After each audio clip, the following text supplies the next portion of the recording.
हर हर कायदा पास करणाऱ्या युती सरकारचा हिंदू धर्मांतराला आता कायद्याचा चाबूक, हिंदू एकता आंदोलनाचा जल्लोष, सरकारच्या निर्णयाचे दणदणीत स्वागत.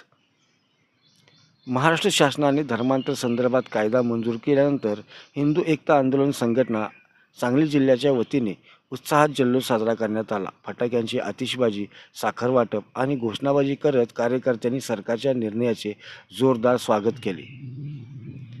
यावेळी हिंदू एकता आंदोलनाचे प्रदेशाध्यक्ष तथा माजी आमदार नितीन शिंदे यांनी सांगितले की 2027 पर्यंत देशासमोर मोठे आव्हान उभे राहू शकते.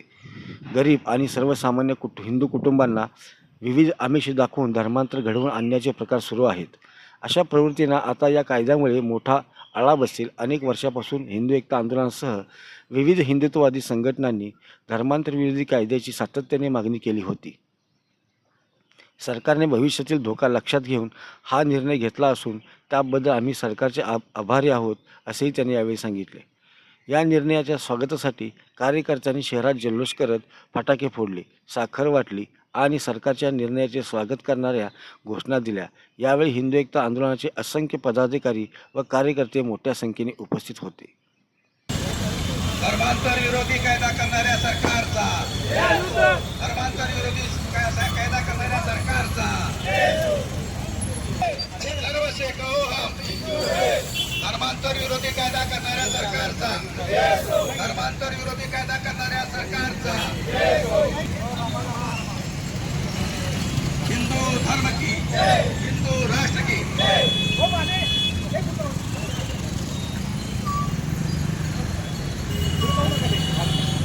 महाराष्ट्रात धर्म स्वातंत्र्य कायदा करणाऱ्या आपल्या युती सरकारचा, युती सरकारचा, हिंदू एकता आंदोलनाचा, हिंदू एकता आंदोलनाचा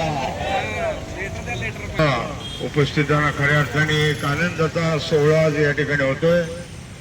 महाराष्ट्र धर्म संरक्षण कायदा, धर्मांतरासाठी 10 वर्ष कारावास आणि हिंदू एकताच्या या कार्याला याचं कारण म्हणजे राज्यामध्ये लव जिहाद, धर्मांतर विरोधी कायदा झाला पाहिजे. यासाठी सांगली जिल्ह्यात आम्ही अनेक मोर्चे काढले, जिल्हाधिकाऱ्यांना निवेदन दिली, आंदोलन केली. कारण सांगली जिल्ह्यात मोठ्या प्रमाणात ख्रिश्चन मिशनरी, आमच्या गोरगरीब हिंदू धर्मातील जे समाज आहेत, मातंग समाज, धनगर समाज, गोसावी समाज, यांच्या गरिबीचा गैरफायदा घेऊन त्यांना पैशाचा आमिष दाखवून, त्यांना औषधाचा पुरवठा करून, नोकऱ्याचा आमिष दाखवून मोठ्या प्रमाणामध्ये त्यांचं ख्रिस्तीकरण करायचा प्रयत्न चालू होता. गावाच्या गावं, ग्रामीण भागामधली त्या ठिकाणी ख्रिश्चन धर्म स्वीकारत होती, हिंदू धर्म सोडत होते.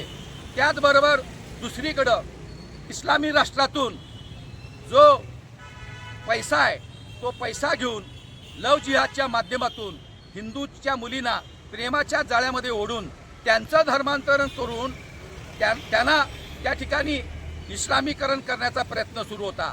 ह्या दोघांनाही मुस्लिमांना हे राष्ट्र हे इस्लामी राष्ट्र बनवायचं आहे आणि ख्रिश्चनांना हे राष्ट्र हे ख्रिश्चन राष्ट्र बनवायचं आहे. आणि वेळीच आवर जर घातला नाही, हा जर प्रयत्न अडवला नाही तर हा देश 2047ला इस्लामी देश होऊ शकतो, ख्रिश्चन राष्ट्र होऊ शकतो. आणि म्हणून कायदा आणून याला अटकाव केला पाहिजे. आम्ही आमच्या पद्धतीनं हे ख्रिस्तीकरण चाललेलं, हे इस्लामीकरण चाललेलं, हे धर्मांतरण अडवण्याचा प्रयत्न करत होतो.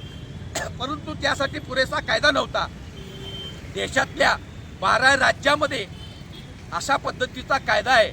गुजरातमध्ये आहे, छत्तीसगडमध्ये आहे, उत्तर प्रदेशमध्ये आहे, मध्य प्रदेशमध्ये आहे, राजस्थानमध्ये आहे. 12 राज्यामध्ये धर्मांतर विरोधी कायदा आहे, पण महाराष्ट्रामध्ये नव्हता. तो कायदा या महायुतीच्या सरकारनं महाराष्ट्र धर्म स्वातंत्र्य 2026 या नावानं हा कायदा अंमलात आणलेला आहे. आता या कायद्यामध्ये जर प्रलोभन दाखवून किंवा जबरदस्ती करून जर धर्मांतर करायचा कोणी प्रयत्न केला तर त्याला 10 वर्ष सक्त मजुरीची शिक्षा होणार आहे.